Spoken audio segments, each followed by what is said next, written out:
Názov dnešného príspevku je Vierou, nie vierou plus niečo. Je to už tretia časť zo série 50 tém, ktoré týždeň po týždni si tu budeme prechádzať postupne ako základné témy kresťanskej viery. Dnes teda už tretia časť, inak prvé dve témy, info o nich je v komentári.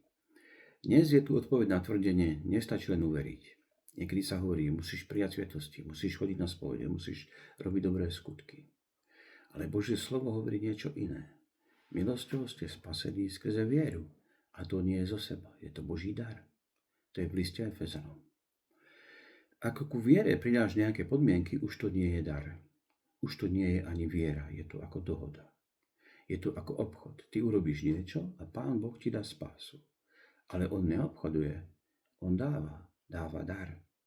Nie viera plus skutky rovná sa spása, ale viera rovná sa spása plus skutky, ktoré zákonite prídu.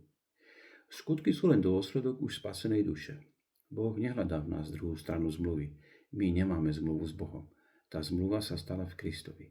Nová zmluva je v jeho krvi a je dokonaná a je dokonalá. Našou vecou je uveriť, že v tejto zmluve, v krvi Kristovej, sme zmierení s Bohom. On nás zastupuje. Hľadá dôveru, vieru, ktorá hovorí, verím ti, Pane Ježišu, stačí tvoje dielo, nie moje.